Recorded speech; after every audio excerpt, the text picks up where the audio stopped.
digo conhecimentos ancestrais, que não deixam de ser conhecimentos ancestrais, porque de respeitar o mais velho, sabe? Você tem a obrigação de respeitar o mais velho, tem a obrigação de escutar e tem a obrigação de achar que você sabe de tudo do que a outra pessoa, principalmente o mais velho. Jamais você vai conseguir saber tudo do que o mais velho. Isso aqui numa perspectiva africana. A perspectiva também que eu tenho de contribuir socialmente. Não posso chegar aqui, beneficiar da educação pública federal brasileira, né, sem poder compartilhar o meu conhecimento aqui. Sou obrigado moralmente a levar esse conhecimento que estou recebendo aqui para o meu país.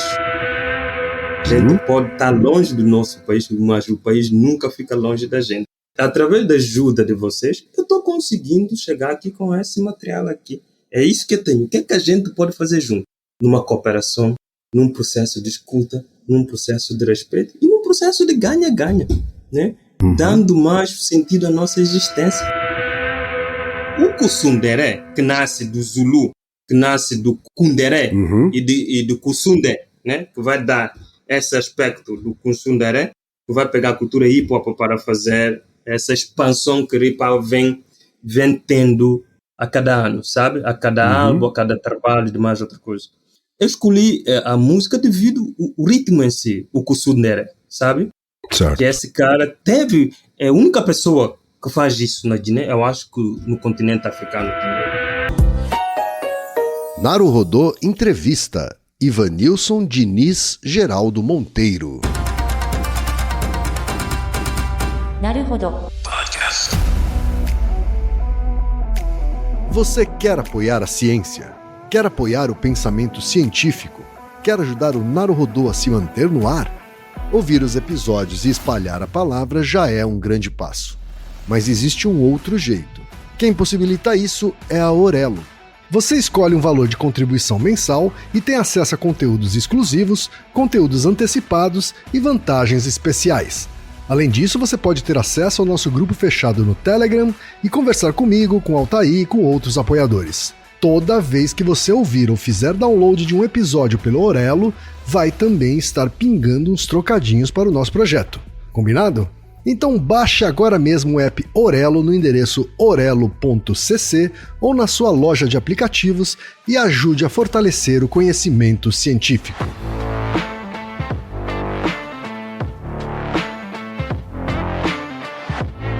E chegamos ao momento Alura. Querido ouvinte, querido ouvinte. Você quer dar um verdadeiro mergulho no mundo da tecnologia? Migrar para uma nova carreira? Aprofundar-se nessa carreira? Então assine Alura agora mesmo. Você vai estudar, praticar, discutir e se aprofundar em uma plataforma que respira tecnologia. Na Alura, você terá acesso completo ao conhecimento, onde e quando você quiser, com novos cursos todas as semanas. E ainda tem vantagem: ouvinte Naruhodô tem desconto especial. Mas para isso é preciso acessar a seguinte URL, anota aí, alura.com.br/promoção/Naruhodô. Nesse endereço, além do desconto especial, você vai conhecer histórias reais de transformação de pessoas que estudaram na Alura. Então, repetindo, acesse alura.com.br/promoção/Naruhodô.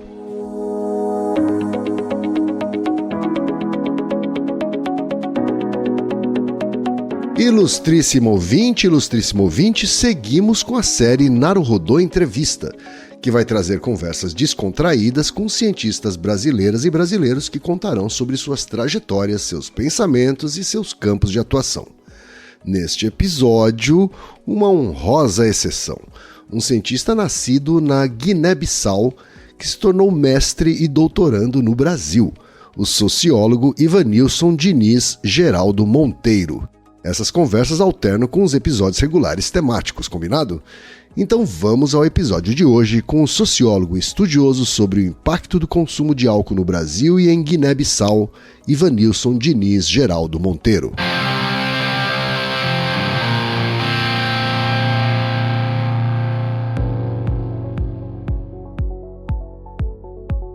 Ivanilson possui graduação em Ciências Humanas pela Universidade da Integração Internacional da Lusofonia Afro-Brasileira, Unilab, licenciatura em Sociologia, especialização em Gestão de Recursos Hídricos, Ambientais e Energéticos. Atuou como bolsista de Iniciação Científica CNPq, bolsista do Treinamento Técnico FAPESP, mestre em Ciências pelo Departamento de Psicobiologia da Universidade Federal de São Paulo, colaborador do Núcleo de Pesquisa em Saúde e Uso de Substâncias, o NEPSIS, do Departamento de Psicobiologia da Unifesp. Tem experiência na área de Sociologia, Sociologia das Relações Étnico-Raciais, Sociologia de Drogas, Sociologia do Desenvolvimento e Sociologia da Saúde e do Meio Ambiente. Vamos então para a conversa com Ivanilson?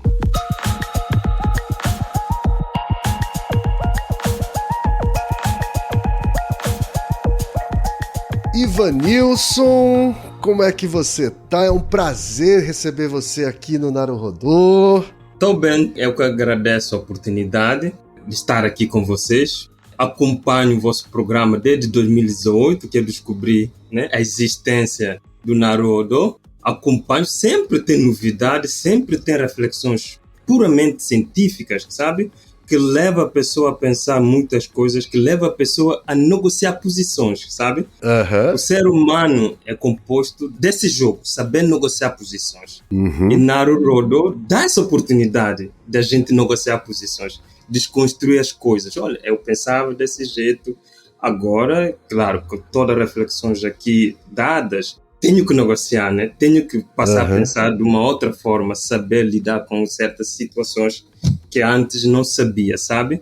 Eu acho que vocês desempenham um papel muito importante na reflexão científica, social do Brasil e não só, porque a internet hoje dá acesso às informações, Em qualquer parte do mundo, a pessoa tendo acesso à internet pode acessar as vossas reflexões. Muito obrigado pelas palavras, Ivanilson. Por mim, já poderia terminar aqui, com as palavras do Ivanilson.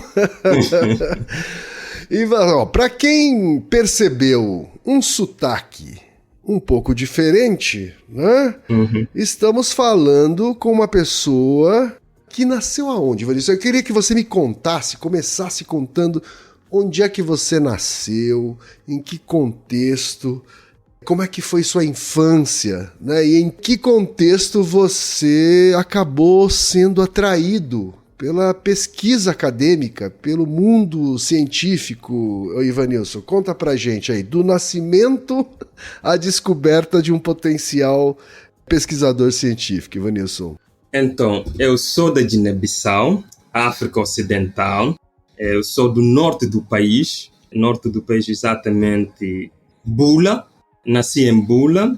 Depois de terminar o ensino fundamental, fui para a capital, que é Bissau, porque a Guiné-Bissau é nome do país, capital é Bissau. Certo. Fiz meu ensino médio em Bissau. Bula e Bissau não é longe, não. 30 minutos de carro. Tá.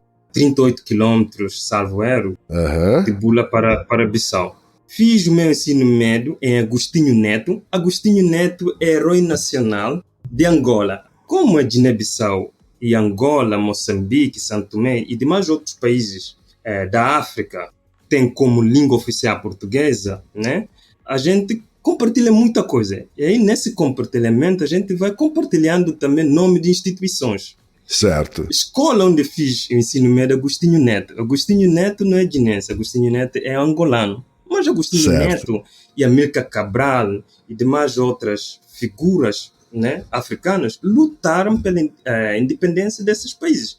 Amílcar Cabral lutou pela independência da Guiné. É um cara que estava à frente do seu tempo, não só no contexto guinense, como no contexto mundial também.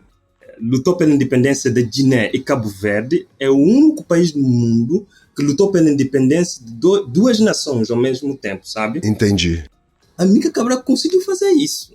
Assim, deixou toda a regalia que a juventude estabelece, Todos os prazeres da juventude para lutar pela causa nacional, não só da Guiné, mas sim de Cabo Verde. Ele é um herói nacional, então. É um herói nacional. Na verdade, um herói continental, já que ele lutou pela independência de dois países ao mesmo tempo.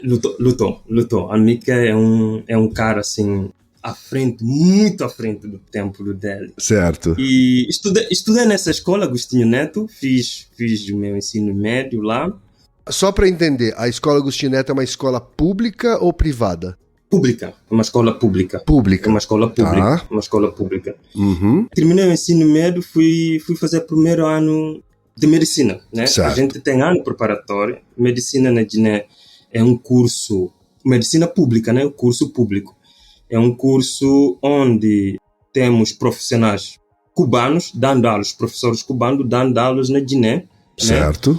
Num parâmetro de cooperação entre Estado guinense e Estado cubano. Aí, para entrar no curso de medicina, você passa um ano como ano preparatório para depois pegar as cadeiras em si com professores cubanos. Eu estava nesse ano preparatório, né? No meio surgiu a oportunidade para estudar no Brasil. No meio do ano, né? Surgiu a oportunidade para estudar no Brasil. Chegou a informação na universidade dizendo, olha, tem uma bolsa, né? O governo brasileiro, com cooperação com o governo guinense, cooperação sul-sul na área educacional, com o governo guinense, está ofertando vagas aí. Eu fui na embaixada brasileira, né? Vi os requisitos, falei, poxa, vou tentar. Devido à incerteza se vou continuar o curso de medicina ou como é que vai ser, falei, poxa, vou experimentar um novo. Aquela coisa do ser humano sempre, né? Quer experimentar um novo para ver como é que vai ficar. No meu caso, quero experimentar um novo meramente nas questões acadêmicas, meramente na cultura, pegando um pouco da produção científica que o Brasil tem, né? Porque na Guiné a gente respeita muito. Na área de saúde, a gente tem noção do potencial brasileiro no que diz respeito às pesquisas. Eu conhecia Fiocruz, estudava desde o ensino médio, né? Fiocruz no Brasil, e mais outras coisas. E falei, poxa, vou lá. O SUS, você já conhecia desde que você estava na Guiné? Não, o SUS não. O SUS você só teve contato quando chegou aqui. Tá?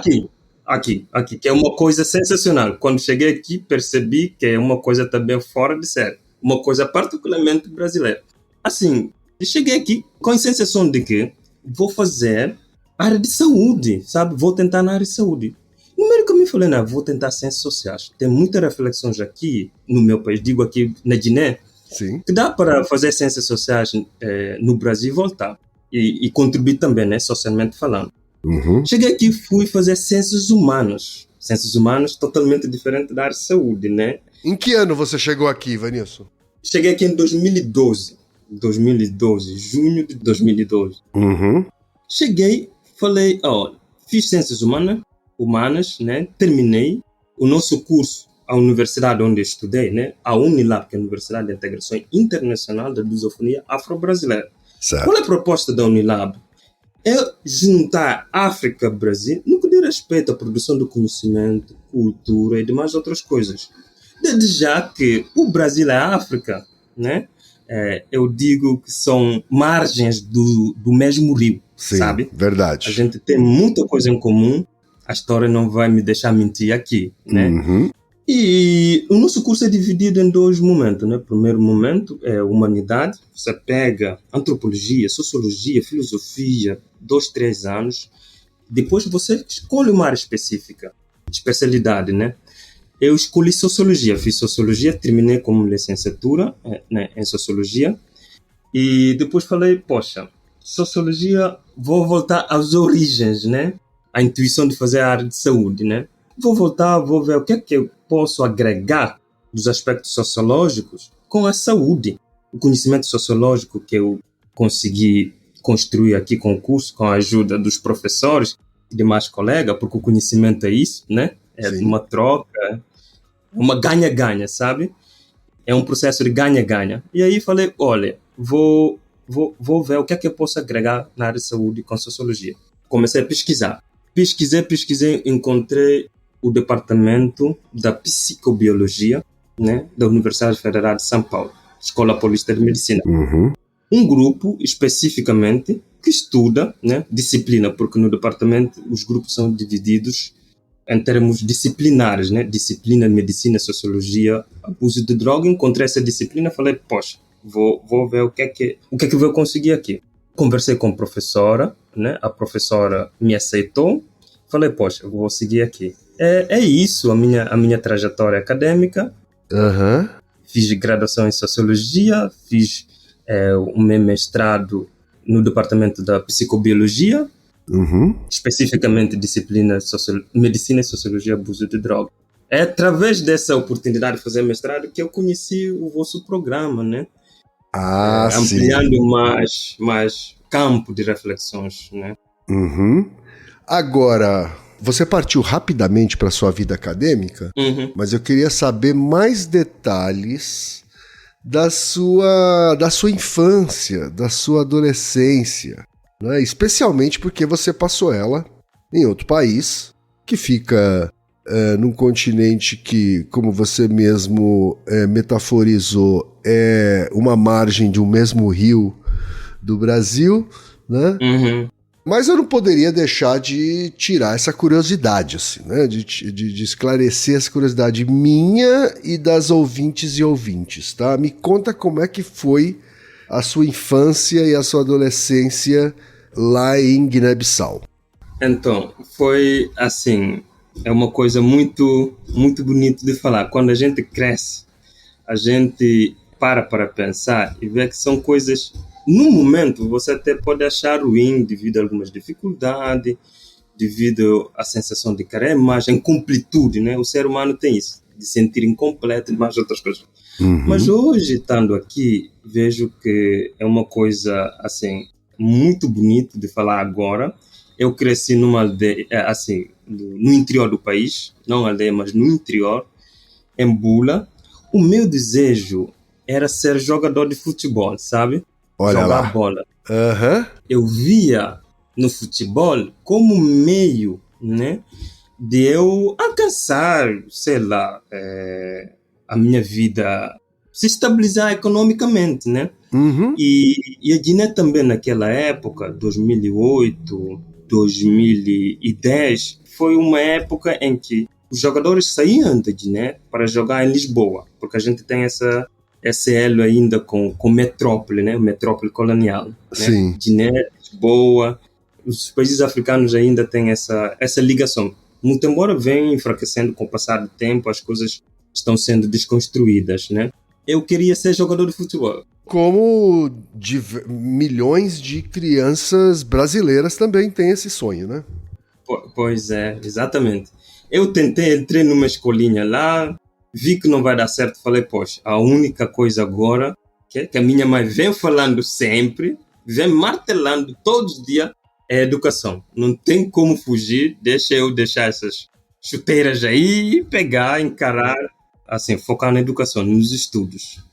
Passei o meu tempo, fiz todo o meu percurso lá, no que diz respeito ao ensino médio, né? Convivi com colegas, convivi com o pai da minha mãe, que me ensinou muito, né? Muito sobre o respeito dos mais velhos, sobre ajudar o outro, sem esperar nada, né? Que possa beneficiar você em troca, sobre estar presente, escutar, sabe? O pai da minha mãe ajudou muito nesse aspecto, né? É a única pessoa no que diz respeito de voz, né? É a única pessoa que eu conheço. E era também uma pessoa, assim, respeitada, né? Na comunidade, e era prefeito tradicional, né? Aquele cara que estabelecia diálogo entre as pessoas, resolvendo problema, por exemplo, posse de terra. Ele chegava, tentava apaziguar tudo na conversa, claro que recorrendo a alguns conhecimentos, saberes ancestrais, né? Sim. Do continente africano em si. Assim, me espelhei nele, das coisas que ele fazia, sabe? Sem esperar o dinheiro chegando, sabe? Vou fazer isso porque o dinheiro vai chegar. Não, ele nunca colocou o dinheiro em primeiro lugar. Eu acho que é coisa também que eu tento, assim, deixar legado, né? Eu acredito muito numa expressão de mobilidade social, sabe? Mobilidade social é fazer de tudo, né? Para que os que vão chegar, a geração vindoura, não passar pela mesma dificuldade que a gente está passando, né? Que a gente passou e está passando. Certo. E espero, nesse contexto dessa mobilidade social, em termos de virtudes, né? Transmitir isso também para a nova geração, para as pessoas próximas a mim e demais outras coisas. Ouvindo você contar isso, Ivanilson, me dá uma sensação de que você percebe que teve um ambiente intelectualmente privilegiado na sua família, assim. Você diria isso, sim? E você acha que essa situação ou esse contexto familiar foi um motivador para você acabar caindo na iniciação científica e no mundo acadêmico? Tenho certeza. Assim, não deixa de ser privilégio, né? Tenho um contexto tradicionalmente, de conhecimento tradicionais. Certo. Nasci, me criei, né? Toda a minha infância nesse contexto, que é um contexto privilegiado também, né? De conhecimento tradicionais. Isso falando da minha história com a minha família materna, né? Uhum. Do lado da minha mãe. Certo. Do lado do meu pai, tenho gente que estudaram, fizeram faculdade, né? Certo. Fora do país, médicos, né? Tenho sociólogo também na família. E são pessoas também que me inspiraram e vem me inspirando muito, sabe? Aquela coisa de fazer o certo, de ter a educação como a nossa arma, sabe? De não respeitar as regras estipuladas, né? Pela sociedade, sabe? E vai remeter a esse privilégio que a gente às vezes tem e a gente nem sequer repara ou reconhece. Os privilégios não é somente em termos de dinheiro monetário, tem bens materiais, mas essas coisas de educação, tanto tradicional, tanto convencional ou científica, tenho possibilidade de viver nesses dois contextos, sabe? Sensacional. E dizer também que o meu pai e a minha mãe são professores, né? Eu ia te perguntar a ocupação deles, assim. Eles são professores? São. Nasci num ambiente de professores. Aí, aquele negócio, tarefa de casa, não tem como fugir. A mãe estava lá cobrando. No ensino fundamental, o pai estava lá também cobrando. E aí, nasci nesse contexto, falei, poxa, então, desses privilégios, tenho que aproveitar alguma coisa e transmitir também isso para os mais novos, sabe? Aí entra a questão de mobilidade social em termos de virtudes. Sim. Fazer o melhor. Sim. Fazer sempre o melhor. Transmitir o melhor possível para a geração mais nova. Você tem irmãos, irmãs, Ivanilson? Tenho 2 irmãos e uma irmã. Somos 4. Certo. O mais novo está aqui. Os 2 ficaram lá. Na Guiné? Na Guiné, isso. Estudaram, já se formaram também. Uma está trabalhando lá e o outro está no ramo privado. E estão lá. Certo. E esse outro irmão que está aqui no Brasil também, ele também foi para o mundo científico ou tomou outro destino? Está no mundo científico, está fazendo faculdade aqui, está fazendo na mesma faculdade onde fiz a minha graduação. Ah, tá. Para você ter uma ideia, a Unilab está dando oportunidade não só no contexto da interiorização das universidades federais brasileiras, mas sim na internacionalização das universidades federais também brasileiras, né? Certo. Nesses 2 processos, interno e externo, está dando oportunidade para as pessoas desfavorecidas economicamente entrarem na faculdade. Certo. Por exemplo, se não fosse a Unilab, eu ia ter que brigar para conseguir uma bolsa no Ministério da Educação. Todo guineense sabe disso. Conseguir uma bolsa não é nada fácil. A Unilab quebrou com esse status quo que a gente vem vivendo há muito tempo, né? E aqui no Brasil também, eu estudei com colegas que falavam para mim assim, olha, se não fosse a Unilab, eu não ia estudar. Só a primeira pessoa na família a ter uma graduação, a pensar no mestrado, sabe? E tendo essa possibilidade de estudar, né, quebrando as regras que eram estabelecidas, sabe? A Unilab vem ajudando socialmente tanto aqui no Brasil, assim como lá fora. Especificamente falando aqui no contexto guinense, sabe? Eu estudei, consegui me formar, o meu irmão chegou para estudar também numa mesma perspectiva de cooperação internacional na área de educação com o Brasil. Eu acho isso sensacional. Sensacional. É sensacional mesmo. E muito bacana você estar falando sobre a iniciativa da Unilab e para que nossos ouvintes também tenham conhecimento sobre isso, sabe? Ivanilson, você falou sobre ter tido acesso, né, desde a base familiar a conhecimentos ancestrais e conhecimentos do mundo da ciência contemporânea, né? Eu queria saber se você hoje consegue, ou se é que deseja, combinar esses 2 conhecimentos. Como é que você lida com esses dois conhecimentos? Você combina eles, você trata eles de maneira distinta?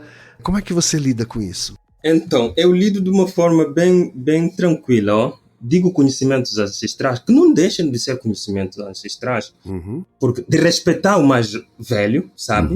Você tem a obrigação de respeitar o mais velho, tem a obrigação de escutar e tem a obrigação de achar que você sabe de tudo do que a outra pessoa, principalmente o mais velho. Jamais você vai conseguir saber tudo do que o mais velho. Isso aqui numa perspectiva africana.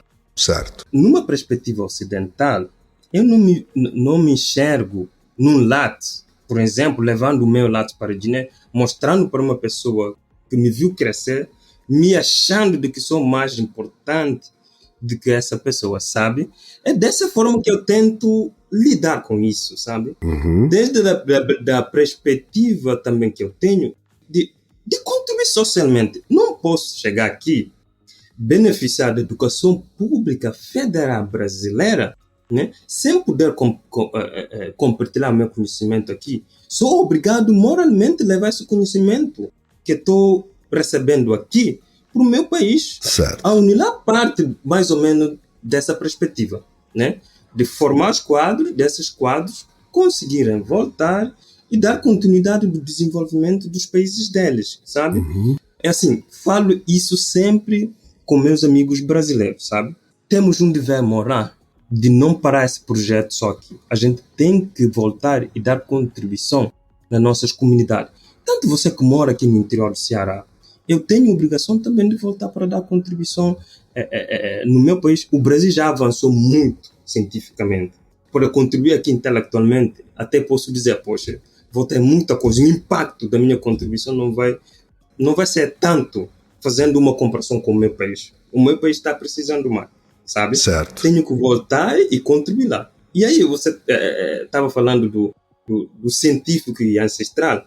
Com esse conhecimento científico que eu estou recebendo, tenho que saber fundir as duas coisas, chegar lá e mostrar. Claro, respeitando a cultura local, respeitando toda a arquitetura social, né, do país e ancestrais também. Sim. Sabe? Essa arquitetura. Olha, é isso que eu consegui lá, através de você, porque ninguém anda sozinho. A gente pode estar longe do nosso país, mas o país nunca fica longe da gente. Através da ajuda de vocês, eu estou conseguindo chegar aqui com esse material aqui. É isso que eu tenho. O que é que a gente pode fazer junto? Numa cooperação, num processo de escuta, num processo de respeito e num processo de ganha-ganha, né? Dando mais sentido à nossa existência. Porque o mundo é isso, é dar sentido à existência. O conhecimento é dar sentido à nossa existência, sabe? Quando você fala, Ivanilson, de dever moral com seus amigos brasileiros, colegas brasileiros e brasileiras, assim, como é que isso ressoa nessas pessoas? Que tipo de reação você tem recebido, assim? Não, assim, são pessoas com consciência social, sabe? Muito, muito clara, né? E concordam comigo. E não foi somente uma vez, não quero citar nome aqui, mas concordam plenamente comigo. E são pessoas também desfavorecidas socialmente, né? Pegando o contexto brasileiro, são pessoas desfavorecidas socialmente. Eu acho que seria uma contradição enorme, que muito embora existe isso, uma pessoa socialmente desfavorecida, sem essa consciência de lutar, né? E dizer, olha, basta, vou fazer de tudo para que a futura geração, a geração vindoura, não passe pelo que eu passei durante toda a minha infância, sabe? Existem essas pessoas, mas não é o caso das pessoas que eu ando compartilhando, até hoje compartilho. Tendo a oportunidade de falar no celular, na internet, aí falo. Não é o caso deles, são pessoas bem tranquilas, assim, que a gente dialoga junto e aprendo muito o contexto brasileiro também com eles. Quando você fala sobre essa visão africana de que toda a sua conquista ela é coletiva, tem um monte de gente que veio antes de você, que possibilitou que você chegasse aonde está, me causa um alinhamento muito mais com o conhecimento que eu tenho também da cultura asiática, né, a cultura do leste asiático, né, com a qual eu tive contato desde o nascimento, já que a minha mãe é uma mulher nascida no Japão crescida no Japão, do que com a cultura ocidental. Você acha que à medida em que pessoas da cultura ocidental, nascidas no contexto ocidental, têm contato com a cultura africana, ela não só conhece essa abordagem, como também fica mais possível elas compreenderem, quem sabe praticarem também essa visão mais coletiva das conquistas? Eu acho que sim.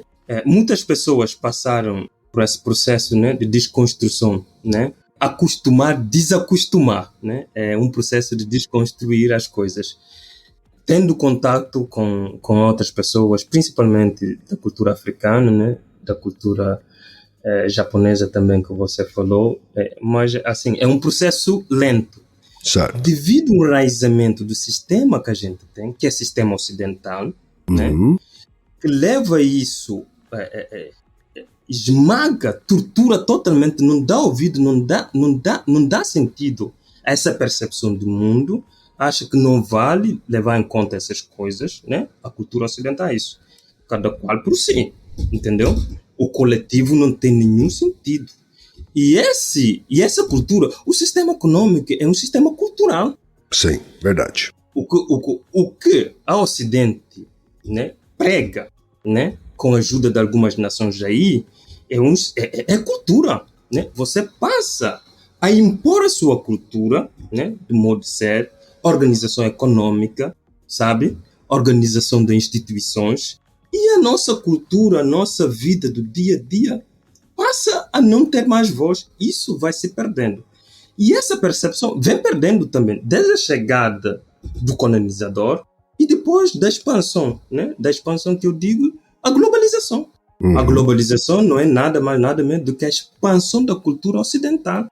Claro que a gente tem muita briga ainda, muita persistência pela frente, de dizer, não, a coisa não é bem assim que funciona, né? Temos a nossa visão do mundo, temos os nossos raízes que valem também levar em conta, seja de uma forma educacional ou no que diz respeito a aspectos legais de mais outra coisa. E eu acho de que isso vem mudando pelas pessoas curiosas. Digo curiosas no sentido de abrir e ouvir, tentar ouvir o outro lado, a outra perspectiva.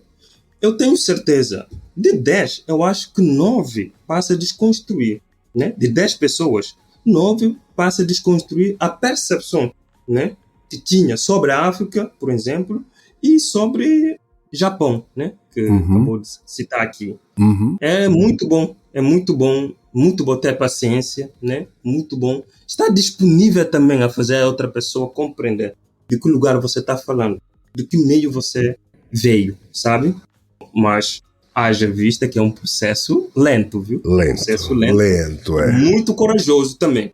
Muita paciência, porque tem coisas aí que você chega até você, que você tem que ter paciência para... Olha, tem um ser humano, está procurando saber, tenho que estar disponível, né? Vai que ser mais um que vai me compreender, que vai me ouvir e levar isso para outra pessoa, e essa pessoa ouvir ele e levar isso para outra pessoa, assim sucessivamente.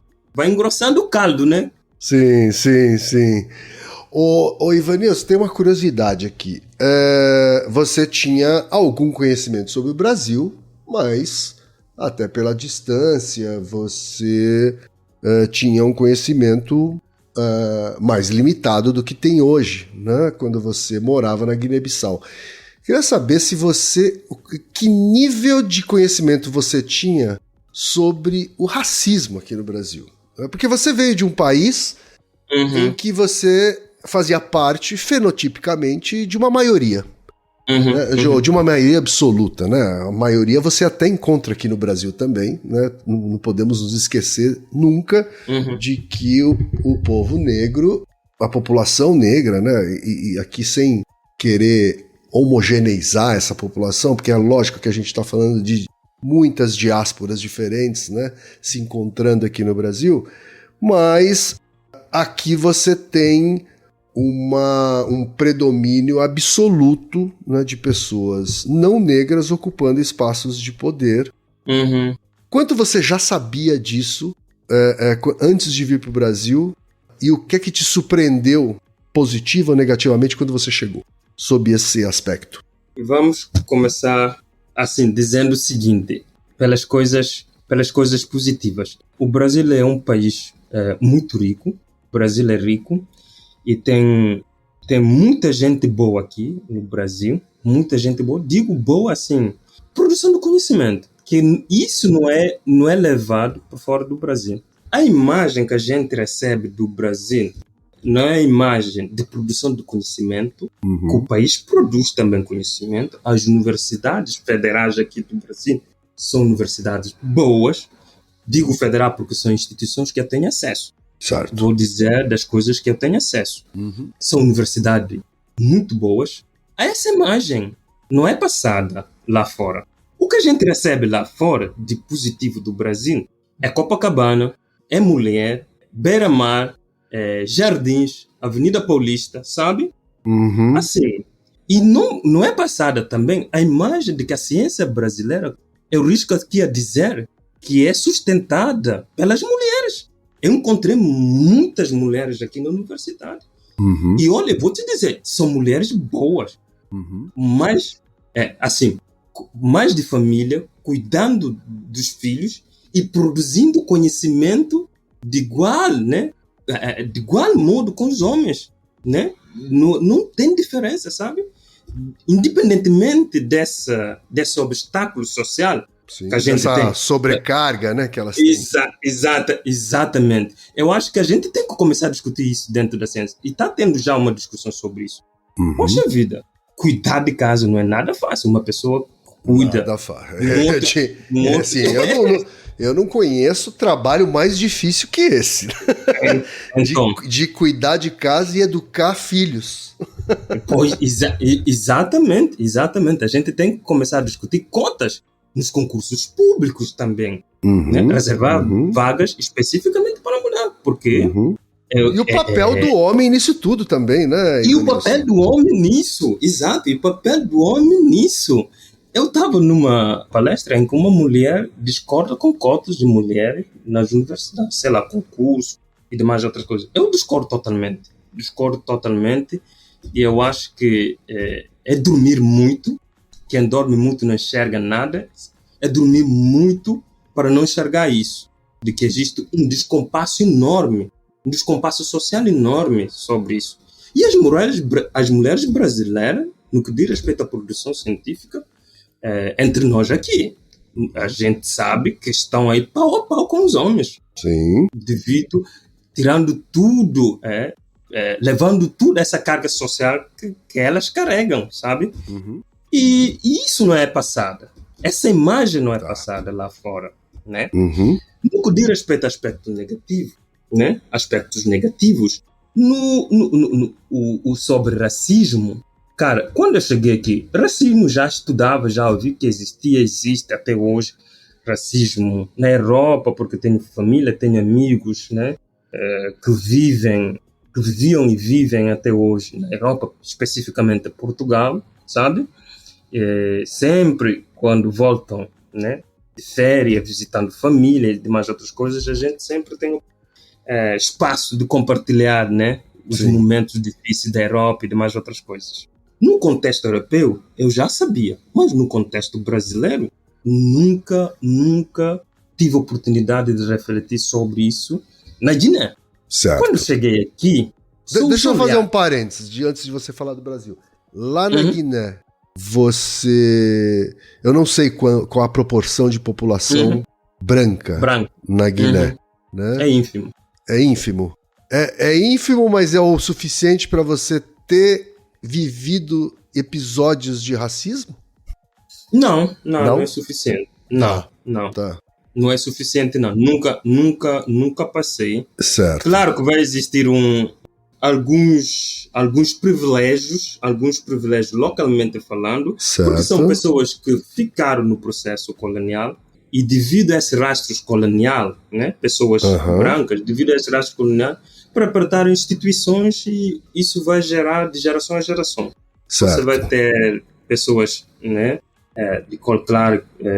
ocupando o cargo, sendo ministro, tendo oportunidade de estudar, tendo oportunidade de sair para fazer. São poucos, as pessoas brancas são poucas, mas a maior parte delas tem um acesso socioeconômico mais facilitado, vamos dizer assim. Assim, é notável de que algumas pessoas brancas têm acesso devido... É pouca coisa. Não vou dizer que aqui não existe. A ser real aqui, né, colocando os fatos. Mas é incomparável ao que você encontrou aqui no Brasil, obviamente. Não, muito incomparável. Aqui, certo. Extremamente gritante. É extremamente gritante. Eu vou dizer uma coisa para você. Nunca encontrei num consultório médico um médico preto. Claro que tenho pessoas aqui no meu meio onde eu estou, aqui no Brasil, em São Paulo, pessoas pretas que são médicos, mas nunca encontrei uma pessoa preta num consultório médico. Aqui em Fortaleza nunca encontrei, em São Paulo nunca encontrei, sabe? Isso fala muito. Ivanilson, eu tenho mais de 50 anos, tá? Eu fui atendido uma vez na vida, em 52 anos, eu fui atendido uma vez na vida por um médico preto. Aqui em São Paulo, né? Assim, é uma coisa, né, assim... Isso fala muito. Fala tudo, né? Fala tudo. Né? E a briga que agora a gente tem para ter ministros negros, ministras negras, né? Assim, é impressionante, né? Como o erro de um ministro branco não é assunto, o erro de um político branco não é assunto, né? Assim, um deputado branco passa a mão no corpo de uma mulher dentro da Câmara, dentro da Assembleia, e nada acontece. Pois. Eu acompanhei. Uma mulher preta, assessora de uma ministra, fala uma bobagem numa rede social e é demitida. Sumariamente, assim. Pois. E a gente normaliza a situação, né? Um bando de homens brancos mostra o pênis num ginásio de esportes e nada acontece. Horrível. Enfim... Essa coisa não vai acabar. Mas voltando aqui, Ivanilson, então eu imagino que aqui deve ter passado pouco tempo para você ter sofrido um primeiro episódio de racismo aqui no Brasil. Pouco tempo. Você estava falando que isso não vai acabar, mas o importante é como a gente está batendo nessa tecla, sabe? Dizem que a gente faz barulho, sabe? Aquele povo que gosta de fazer barulho. Não é barulho, não. Eu digo, quem dorme muito não enxerga. É dormir muito para não enxergar isso, sabe? Sim. Para não enxergar isso. Assim, tá na cara de todo mundo. É só querer enxergar, querer informar melhor. Sobre o tempo, não passei muito tempo, não. Isso começa pelas mudanças de calçada, sabe? Você tá numa direção, a pessoa vê que você tá indo, né? Tá na mesma direção, fazendo indo ao encontro, até na fila do banco. A pessoa desiste da fila porque você tava do lado, sabe? Atrás dela. Isso é muito triste compreender isso, sabe? Na cadeira do ônibus, ninguém quer sentar do lado porque você é uma pessoa negra. Isso acontece. Aqui, o que eu faço? Não me importa com isso. Eu chego, sento logo. Quando você quiser sentar, é só pedir passagem que eu dou para você sentar. Isso leva algumas colegas aqui, muitas vezes querem partir por via dos factos, né? Não, cara, você não pode fazer aqui. Aqui tem leis, você vai se enrolar com essas coisas aqui e tem como evitar isso. É só, assim, manter algumas estratégias, porque o negro brasileiro tem que ficar antenado e, acima de tudo, atualizar estratégias de sobrevivência. Verdade. Se você deixar uma semana ou um dia sem atualizar estratégia de sobrevivência, você cai na armadilha. Você pega. E isso gera sofrimento, que pega a questão de saúde. Claro. Saúde existencial, que eu chamo, que vai muito além de saúde mental. Isso gera sofrimento que pode acarretar, né, consequência na nossa saúde existencial. sabe? Sem dúvida, porque você precisa estar o tempo todo pensando em ameaças que você que pode sofrer, né? E intimações que você possa sofrer, né? Assim como, enfim, uma mulher aqui no Brasil, e mesmo em outras sociedades, mas falando especificamente do Brasil, toda mulher também tem que ficar atenta se vai, né, se corre o risco de sofrer algum tipo de violência ou não. Enquanto que eu sou uma pessoa que nunca se preocupou com isso. Né? Pois eu não tenho que ficar preocupado, ou até teria que ficar, mas assim, eu não fico preocupado, né, de tomar um tiro do nada, né, da polícia, só porque eu sou da cor que eu sou, né, ou da raça a qual pertenço, né? Nem que eu vou ser estuprado no meio da rua, né? Então não preciso me preocupar se a minha roupa vai chamar atenção demais. Né? Mas assim, olha a carga mental que essa saúde da sobrevivência, né, acaba contemplando. Exatamente. E na questão das pessoas negras, principalmente as mulheres, a situação agrava mais. Ser mulher numa sociedade machista e negra agrava muito mais. Sim. Eu estava conversando no começo da semana que findou agora, estava conversando com um colega negro. Ele falou para mim, eu nunca escutei isso de um colega branco. Ele falou para mim que a mãe previa sair por causa da violência, não pode ficar na rua, tem que andar com documento, sabe? Tem que cuidar, tem que vestir assim, tem que vestir aquilo. Mas eu nunca escutei isso de um colega branco. Nunca escutei isso. Para você ver que sociedade a gente tá, e certas pessoas acham que falar sobre isso é perda de tempo. Sim, falar sobre isso eu tenho um enteado pardo. Tá? Ou seja, ele tem uma passabilidade ainda muito maior do que um negro retinto, né? Mas mesmo ele já conhece algumas estratégias de sobrevivência, assim, aos 14 anos. Tá? Aos 14 anos ele já sabe que se ele sair com uma blusa de moletom, tá, e cobrir a cabeça com o capuz, ele vai estar correndo mais risco de morte do que se ele deixar o rosto à mostra. Ele já sabe disso aos 14 anos. Tá? Ele já sabe que se ele tiver mal vestido e entrar numa loja do shopping center, ele vai ser confundido com alguém com más intenções lá dentro, sabe? Com 14 anos. Isso dói. Poderia estar preocupando com outra coisa da vida, poderia estar preocupando com outra coisa, desenvolver outras habilidades, sabe? E vai preocupar com isso devido a estereótipos construídos há muito tempo que a gente está vivenciando até hoje. Até hoje, sabe? Eu puxei todos esses assuntos, né, Ivanilson, porque você foi para ciências sociais, né, e evidentemente acabou tendo que conhecer com profundidade, né, questões que estavam distantes de você quando você estava na Guiné-Bissau, né?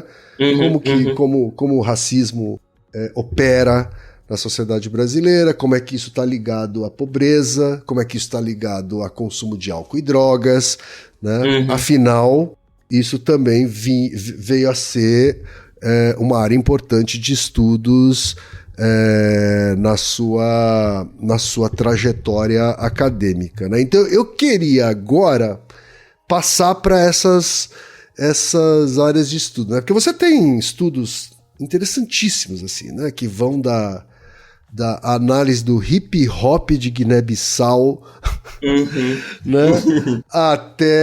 até o impacto do consumo de álcool e drogas por moradores de rua, né? Aqui no Brasil, assim, né? Então, me conta, né, alguns desses estudos aí que você desenvolveu até aqui, né? E assim, não deixe de falar, por favor, do hip hop de Guiné-Bissau. Inclusive, eu quero tocar um hip hop de Guiné-Bissau nesse episódio, tá? Então, vou começar com hip hop, né? A ideia de escrever um trabalho, né, relacionado ao hip hop, pegando o contexto guinense, surgiu quando eu estava terminando a minha graduação, sabe? Discuti muito com o meu orientador. Eu, assim, gosto de referenciar as pessoas porque ninguém anda sozinho. Foi a primeira pessoa que passou bola para mim dentro da academia. O meu orientador, Basilele Malo, é um intelectual africano aqui no Brasil que pauta muito pela juventude africana. É uma pessoa que não dorme, né, cuidando da gente. Ele é de Guiné? Da onde ele é? Não. África? É de Congo, é congolês. De Congo, tá. Pertinho, Congo. então, pertinho. Não, Congo não é tão perto da Guiné assim. Mas assim, a gente tem essa a questão africana, né? A questão, o Ken falou da diáspora, né? A diáspora africana se enraiza muito na questão da nação. Certo. E a nação não é somente a questão política soberana. A nação não é nada mais, nada menos que a comunidade imaginada. Falando da comunidade imaginada, a gente tem muito, né? Uma disposição enorme de criar, de fortalecer essa nossa comunidade imaginada, que remete a um lugar. Certo. Nesse caso, o lugar que é o continente africano. Ela é de Congo, eu sou da Guiné, mas chegamos aqui, devido à nossa comunidade imaginada e a disposição de fortalecer essa comunidade imaginada, é um pai, eu chamo ele do pai, ele chama de filho, tudo bem, o brasileiro é super tranquilo. Discutimos muito. E toda aquela perspectiva de escutar, não é somente o novo que tem que escutar o velho. O velho também escuta o novo, sabe? O mais novo. Discutimos muito e ele deu toda a liberdade de eu pensar e refletir sobre hip-hop. Trazer isso na monografia, sabe? Falei, professor, quero estudar hip-hop guinense pegando a questão ambiental. Falou, não tem problema não, bora, estou aqui para ajudar. O professor Bass, chamo ele de professor Bass. Um abraço, Bass. Não tem problema, Ivanilson. Vai lá, tem que correr atrás da literatura e demais outras coisas. Assim, comecei a estudar, pegar o contexto em si. O que é hip-hop? O que é rap? Sabe? E peguei e falei, poxa, vou estudar uma música. Música esta terra é nossa, do grupo Real Power. Real Power é um grupo de jovens estudantes guinenses também, né? Estudaram comigo na mesma faculdade. São quantos? São 4 elementos, né? Sim. O Micaíno, o Caíno 200, o Dr. MV e o Chito, né? Formaram aqui comigo na mesma instituição, sabe? É uma coisa sensacional. O Miquel, estudamos, fizemos o ensino médio junto, antes de saber que essas coisas iam rolar, sabe? Olha só. Cheguei, poxa, na altura só tinha 2 elementos aqui, duas pessoas do grupo, que é o Dr. MV e o Caíno. Chamei o Caíno, cara, né? O piloto cérebro, né? É o nome dele, artisticamente falando. Chamei o Caíno e falei, olha, estou pensando em fazer isso. O artista, né? O músico. Estou pensando em fazer isso, vou precisar do vosso apoio. O Caíno falou, não tem problema. Quanto a isso, estou aqui para ajudar. Comecei a correr atrás. Você já era um admirador do hip hop? Já. E principalmente do grupo. Porque o grupo, né, em 2008, 2009, é um grupo em ascensão que falava sobre a situação política, né, das mulheres, das crianças, como é que a política está interferindo na vida social das pessoas. Eu chamo eles de griots modernos, os griots da modernidade. Griots são aquelas pessoas, antigamente, na África Ocidental ainda existe os griots. São pessoas que passavam de aldeia em aldeia, lançando mensagem, dando mensagem ao povo. Certo. O que é que estava passando, o que é que estava acontecendo, o que é que vai precisar ser feito, sabe? E que verbalmente ajuda a manter a história, né? A história e a tradição. Exato, né? Exato. Exatamente. Ainda existe isso na África Ocidental, né? Digo África Ocidental, pegando Mali, Conakry, Senegal, sabe? Ainda temos pessoas que a gente pode chamar de griot. E daí, o Real Power, né? Passava essa mensagem. E tem uma organização latino-indiana que organizou um festival, né, sobre tentar trazer uma reflexão através da arte, especificamente a música, né, sobre a devastação florestal. O tema era falar do meio ambiente, como é que o meio ambiente estava sofrendo, né? Sofrendo no contexto guinense. E essa música foi escolhida como a música vencedora, né? Esta Terra é Nossa. Uma música que traz coisas fantásticas, né? Sobre a interferência política, sobre a futura geração, o que é que a gente vai deixar para a nossa futura geração, né? Como é que a gente estava recebendo os contratos de algumas instituições internacionais que chegam lá, que eu acho que são migalhas, assinam um contrato que tem uma legitimidade institucional, legitimidade política, assinam para ter licença de pescar no nosso mar, sem controle, sem nada, tirando muito além, sem nenhuma previsão, né, em termos cautelares, no que diz respeito também à futura geração.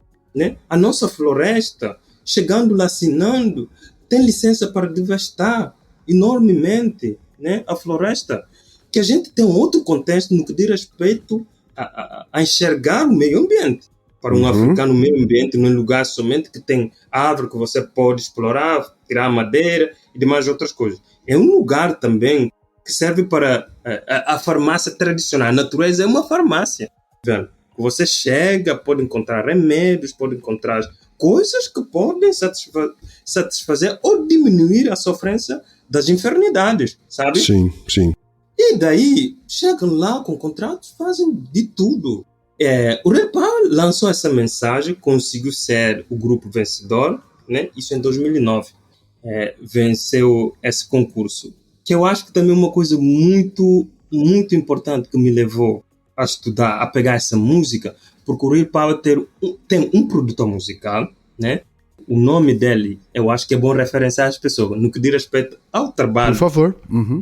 É bom referenciar pessoas. O nome dele é Samora, né? Produtor musical.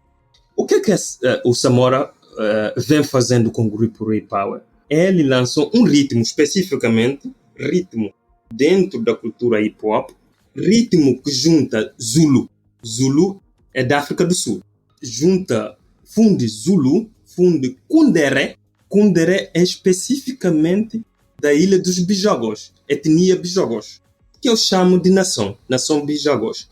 Porque quando a gente está falando de etnia, muitas vezes nos leva a esquecer toda a organização, toda a estrutura organizacional dessas pessoas.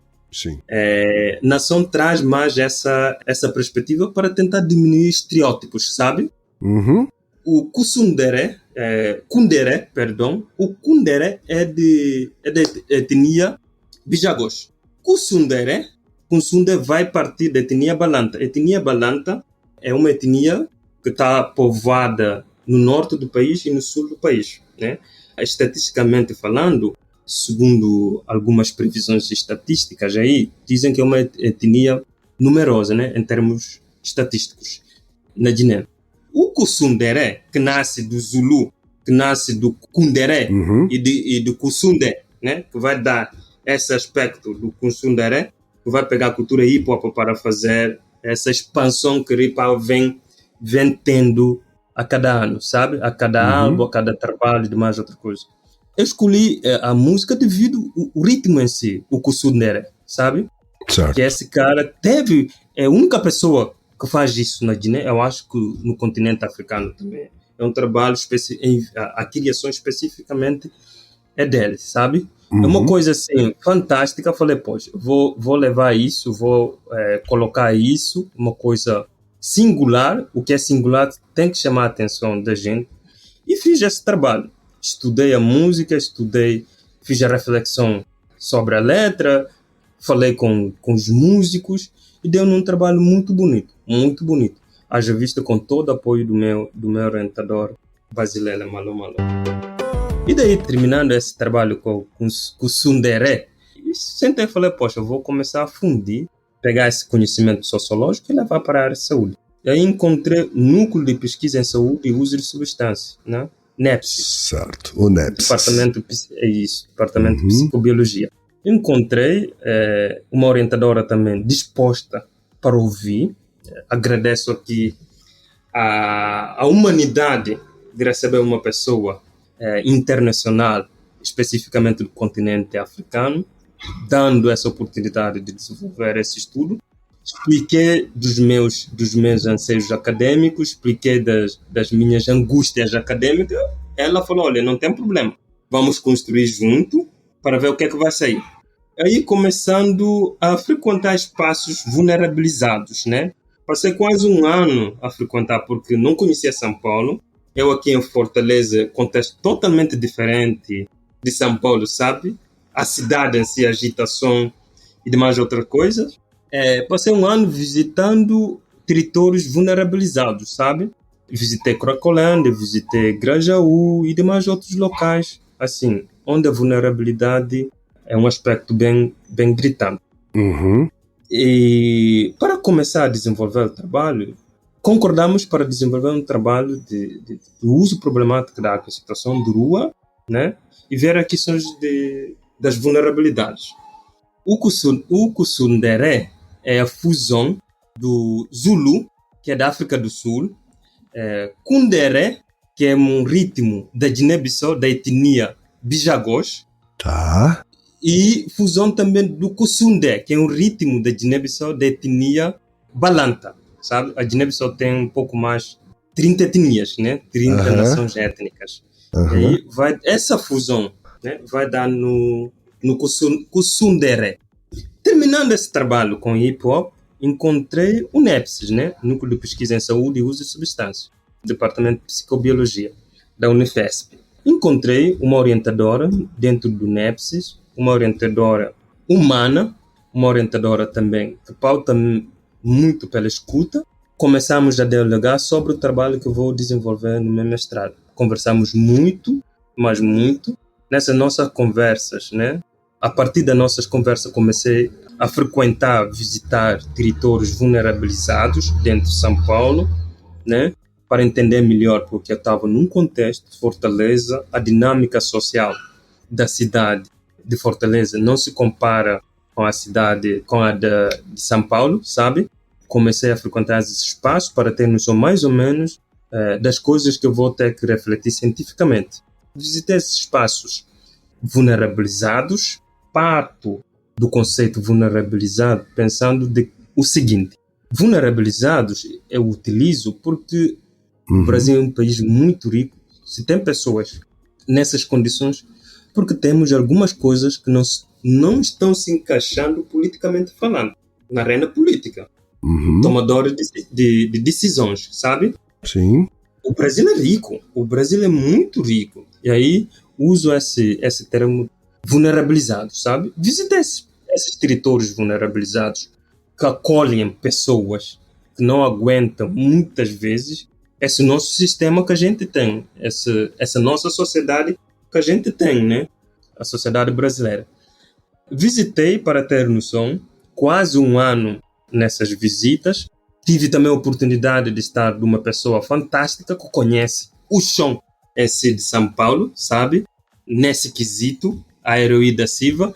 A Heroí me ajudou muito nesse aspecto, e, tirando outras ajudas institucionais que eu vou receber de reflexões intelectuais do Danilo. Nem sei se eu posso citar pessoas, porque ninguém caminha sozinho. Falando desse trabalho, eu acho que são pessoas que me ajudaram, sabe?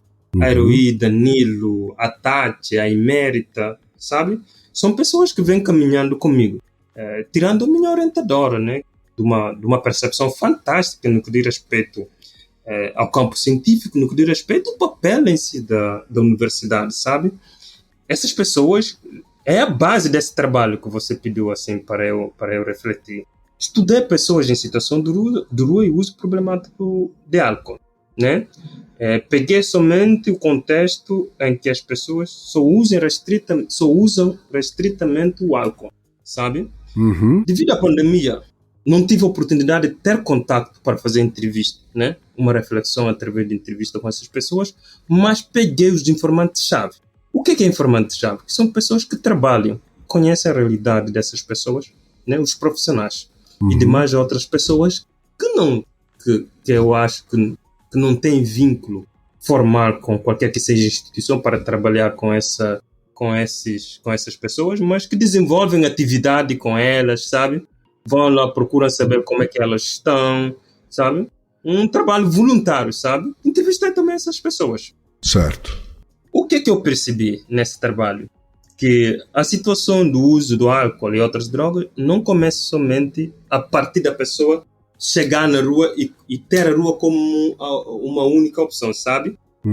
Tem todo um contexto familiar, tem todo um contexto econômico, tem todo um contexto social que vem antes da rua, antes dessa pessoa chegar à rua, sabe? Certo. E vi também que tem muita coisa que a literatura fala que não toca especificamente sobre essa problemática. Eu estava referindo sobre habilidade, né? A habilidade de desenvolver estratégias, né, de sobrevivência.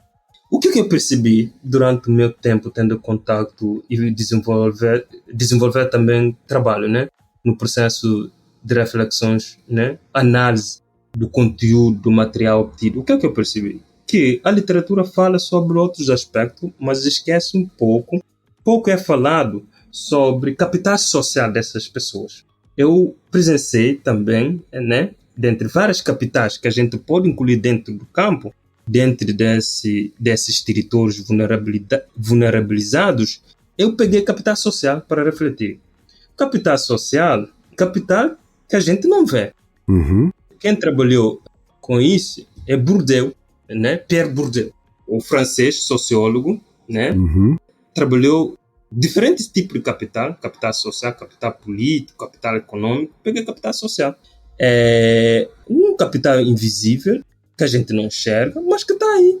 Vem das nossas relações, do cuidado, né, que a gente tem que ter com o outro, né, das oportunidades que a gente pode fazer a outra pessoa enxergar. Isso dentro do campo, dentro do campo onde eu pesquisei, onde eu visitei, está aí as pessoas indicando, olha, vai chegar tal grupo aí, você está sentindo isso, é bom ficar antenado, porque vão chegar daqui a uma semana para você relatar tudo que você está sentindo. Sim. Vai ter uma possibilidade de você encontrar uma ajuda ou ter uma coisa que essas pessoas podem trazer para você, né? Tá faltando isso, pega aí comigo, eu tenho, não me preocupe. É capital social, né, que vai ajudar essas pessoas e vai contribuir também na questão de saúde existencial dessas pessoas. Menos solidão, sabe? Contato com o outro, isso ajuda. Eu acho que são coisas que a gente tem que valorizar no campo e ver como é que a gente pode instigar essa discussão. Desde já que são coisas que podem ajudar as pessoas, sabe? Que podem diminuir os impactos que a rua, né, proporciona. Principalmente em São Paulo, sabe? Uma cidade com frio, uma cidade agitada, uma cidade em que ninguém olha no olho do outro, sabe? Devido às condições em si que a cidade proporciona.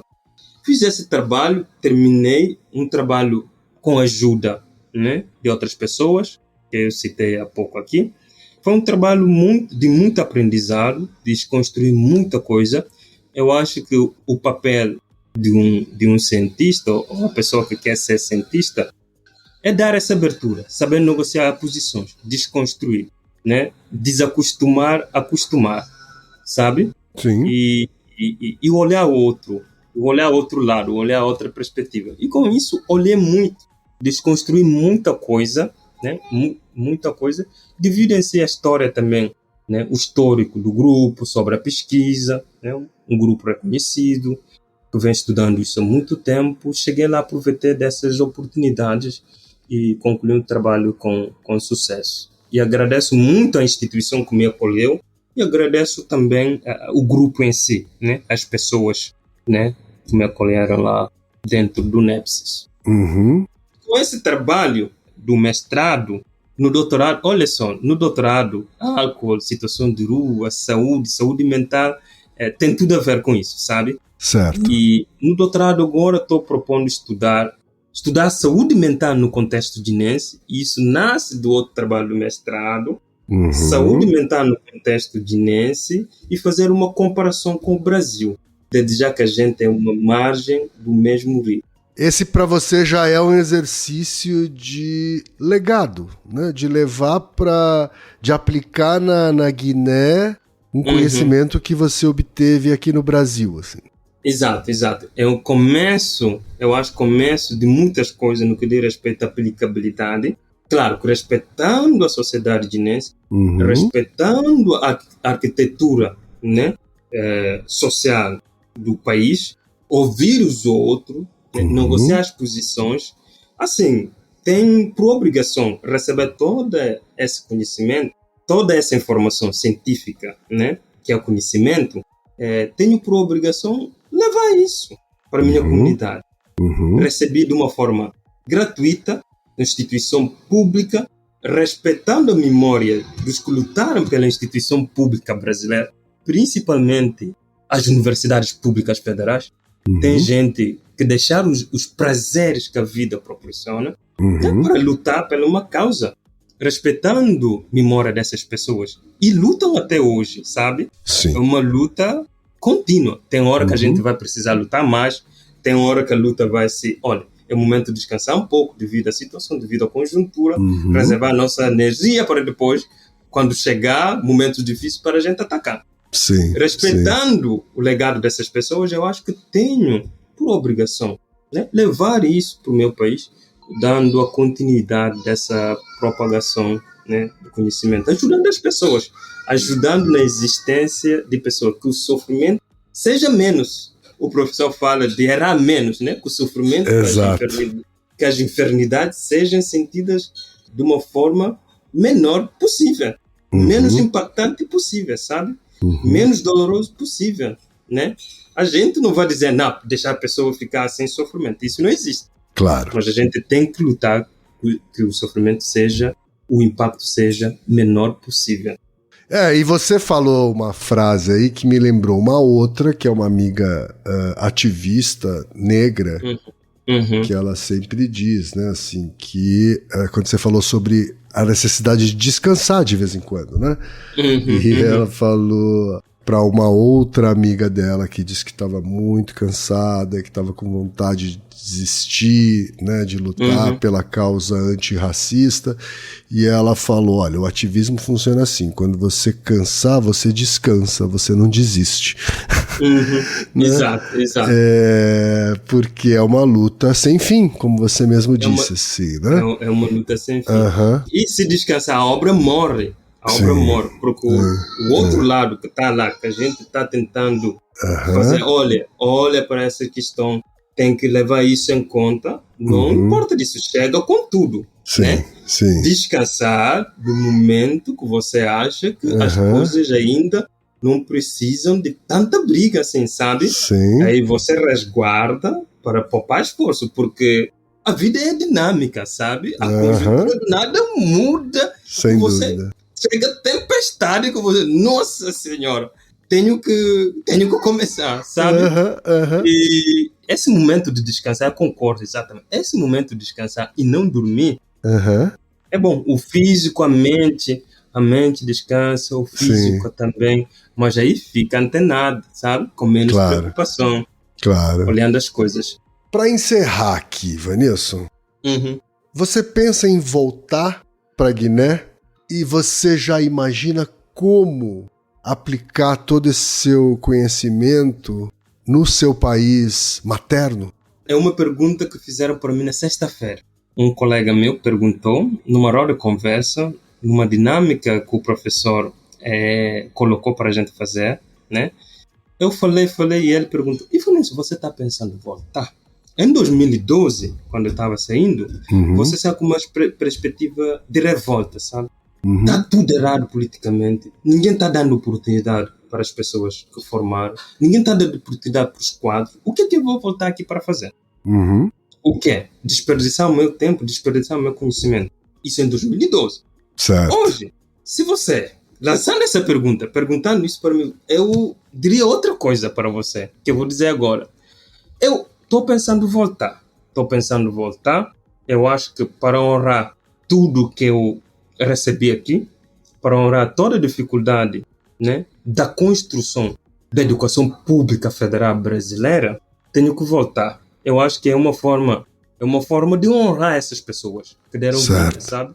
Que deixaram de dormir, que deixaram de tomar no boteco, que deixaram de ir a um show, que deixaram de fazer muita coisa para lutar pela consolidação da educação, né, pública brasileira, principalmente principalmente as universidades federais. Eu tenho uma obrigação, um dever moral de voltar e contribuir. E já estou planejando isso. Certo. Já estou planejando isso com a ajuda das pessoas, ouvindo as pessoas que vêm caminhando há muito tempo. Eu encontrei um departamento que me acolheu muito, né? Tenho professores abertos para qualquer que seja a reflexão, Certo. né? Com esses professores, com esses colaboradores, né? Estou pensando estratégia, né? De como aplicar isso no meu país. Perfeito. Né? Porque a gente não pode dizer, a gente não pode ficar com revolta de dizer que o país está mal, estruturalmente falando, politicamente falando. Se você não votar, vai ter gente também lá que vão ocupar com nenhum interesse de desenvolver. Tem que enfrentar. Você está tendo a oportunidade de estudar aqui. As pessoas enfrentaram. As pessoas enfrentaram para você ter essa oportunidade. Você tem que ser também um legado, sabe? Tem que enfrentar a situação que está lá, politicamente falando. Não revolta, não vou voltar, não sei o quê. 2012. Hoje eu tenho outra perspectiva, tenho outra visão sobre a questão de voltar. Porque a geração vindoura, se não tem ninguém que vai enfrentar a situação que está lá hoje, a geração vindoura vai ter mais trabalho. Aí cai e não tem sentido mais a palavra que eu acredito muito, que é mobilidade social. É de fincar a pé, é de ter toda a persistência de dizer, olha, estou fazendo isso não para ganhar dinheiro, não para ter status, mas sim para a geração vindoura. Toda essa minha dificuldade, eu creio que dando certo a geração que vai chegar daqui a 10, 20, 30 anos, não vai passar por isso. Isso eu acho fantástico num ser humano. Deixar legado. A dificuldade, a gente tem que proporcionar as coisas, né? Para que a geração que vai chegar não chegue lutando da pior forma que a gente lutou. Não estou querendo dizer aqui para a gente deixar todas essas lagoas, esses mares que a gente tem, né? Poluídos, né? Poluídas, deixar rosa, né? Tudo mar de rosa, sabe? Sim. Não tô querendo dizer isso. Mas a gente tem que pautar, a gente tem que acreditar de que a nossa luta vai deixar a futura geração, que daqui a pouco chega, 20, 30 anos, numa luta menos dolorosa do que a gente está enfrentando. Sim. Não tem nenhum sentido a gente sair e deixar coisas piores, sabe? Isso é egoísmo, sabe? É dormir sem enxergar nada, sabe? Aí a gente vai ter algumas discussões que vão pegar a questão climática, independentemente de toda a questão econômica que alguns grupos envolvem na discussão climática, mas falando de um conhecimento endógeno, né? Eu acho que isso está sendo enxergado, sabe? Essa coisa de respeitar o meio ambiente, de não deixar um espaço insalubre da futura geração, sabe? Assim, pegando uma comunidade africana, até aqui, pegando a comunidade indígena aqui, vão transmitir essa mensagem para você. A nossa questão não é econômica, é vida das pessoas. Claro. É vida, é saúde, é contato com ancestrais, é história e demais outras coisas. E com isso, nessa perspectiva, poxa, deixar a geração vindoura para sofrer menos, sabe? Não do jeito ou pior que a gente está sofrendo, isso não tem sentido, a minha passagem nesse mundo e demais outras coisas. Chamei algumas pessoas dentro do grupo e a gente lançou Centro de Pesquisa Guinense em Álcool e Outras Drogas. Foi uma discussão longa que durou quase 3 anos, né? Como fazer isso, com toda tranquilidade, com toda a paciência, o grupo sempre disponível a me ouvir, a refletir junto comigo sobre as inquietações, né? E demais outras coisas, as projeções, demais outras coisas. Criamos, né, esse centro no dia 25 do mês passado, né? Centro de Pesquisa Guinense em Álcool e Outras Drogas, CEGAD. Qual é a perspectiva CEGAD? Qual é a nossa missão? Né? Digo a nossa missão porque ninguém anda sozinho. Qual é a missão do CEGAD, do centro? É levar tudo que eu estou aprendendo aqui no departamento, universidade pública e demais outra coisa, tudo que eu estou aprendendo, que estou recebendo em termos de conhecimento científico, para Guiné, respeitando a nossa realidade e respeitando toda a arquitetura em si, institucional, política, social, cultural, né, da Guiné-Bissau. Vamos estudar a questão do álcool e outra droga, né? no contexto guinense, empreender discussões sobre isso. Vamos estudar a questão do álcool e a violência doméstica, o que estou propondo. Vamos estudar a questão do álcool e educação, a questão do álcool e as crianças, sabe? Porque na Guiné não existe uma política, legalmente falando, que possa proibir, que estipula regras sobre a criança te retirar, por exemplo, a criança retirar uma bebida alcoólica em qualquer que seja estabelecimento comercial. Não existe uma lei proibindo isso. Qualquer criança, basta começar a andar, basta poder falar, basta poder comunicar de uma forma compreensível, porque as crianças comunicam, né? Basta poder comunicar de uma forma compreensível em que o adulto vai compreender. Pode retirar qualquer que seja bebida alcoólica em qualquer que seja estabelecimento comercial dentro da Guiné. Entendi. Isso é grave. Isso é grave. É um longo caminho, então, né, Ivanilson? É uma discussão, um processo longo. Sim. Processo longo. Sim. Aí estou estabelecendo contatos, né? Já comecei a falar com algumas pessoas que representam crianças na Guiné, né? Instituições, né?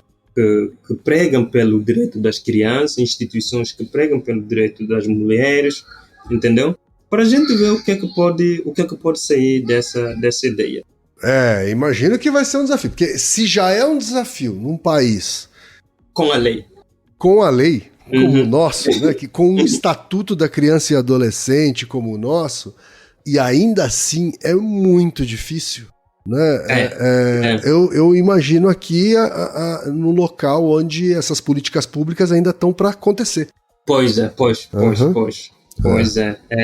É muito, muito complicado e preocupante, sabe? E essa discussão, como é que a gente, porque ninguém anda sozinho, como é que a gente está pretendendo levar isso, empreender isso? Certo. É através de tentar tirar o moralismo no que diz respeito à questão de drogas, né? O moral, o que não pode, né? Sim. E tentar tirar também o amedrontamento. A gente quer sensibilizar, a gente quer dialogar, a gente quer ouvir a sociedade, a cultura endógena, sabe? Entender melhor a cultura endógena, né? Ver quais são as preocupações, né, dessa cultura, do país em si. Assim, em nenhum canto do mundo o moralismo funcionou, ou o amedrontamento, no que diz respeito às políticas públicas do enfrentamento sobre o consumo de álcool e outras drogas. O moralismo jamais funcionou. Nem o amedrontamento, sabe? E eu acho que são coisas que não cabem. No século XXI a gente tem que ter outra perspectiva. É mais nessa perspectiva, numa abordagem biopsicossocial.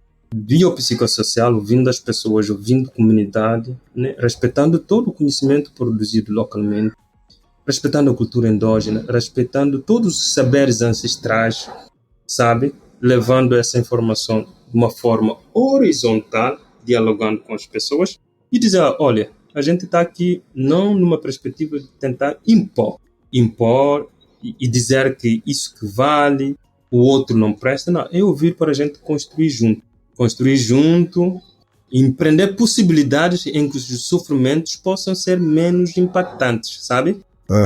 Sim. Eu acho que é isso, é o papel que a ciência tem, né? Perfeito. De fazer a vida humana, né? Os sofrimentos da vida humana sejam menos impactantes, menos dolorosos, sabe? E esse é o legado que a gente quer construir a partir de agora, com oportunidade, com compartilhamento de conhecimento, com as discussões, com os corredores da universidade, com as pessoas que colaboram com limpeza, porque limpeza, segurança, com as pessoas que colaboram junto na secretaria, sabe? São esse conjunto de fatores, são um conjunto de alimentos que a Universidade Brasileira proporciona, e isso tudo entra na produção do conhecimento, nos artigos que a gente publica, nas teses que a gente defende, nas dissertações que a gente defende também, sabe? É um conjunto de obra aí. Ninguém trabalha sozinho. E nesse conjunto de obra, está dando nisso, né? diálogos, afetos, né? Negociação de posições e demais outras coisas. Ivanilson, foi um grande prazer conversar contigo. Eu acho que você passa uma serenidade na sua visão sobre o mundo, sobre o seu trabalho e como ele pode impactar esse mundo positivamente. Então foi um grande prazer conversar com você de verdade, viu, Ivanilson? E uma honra saber que você é ouvinte do Naruhodô. Desde 2018. Quando me encontrei, falei, poxa, vou ficar atualizado. Vou ficar atualizado e atualizando as minhas estratégias de ficar atualizado com o Naruhodô, sabe? sempre atualizando. Assim, eu acompanho e até compartilhei com meus amigos da Guiné, gostaram muito também, sabe? Sei. E, assim, parabenizar o vosso trabalho e dizer que é um espaço bem democrático, né? De instigar conhecimento. Sim. De mostrar o outro lado sem menosprezar nada e dizer que tá aí, sabe? A gente constrói junto, sabe? Tá certo, então, Ivanilson. E Naruhodô, ilustríssimo ouvinte!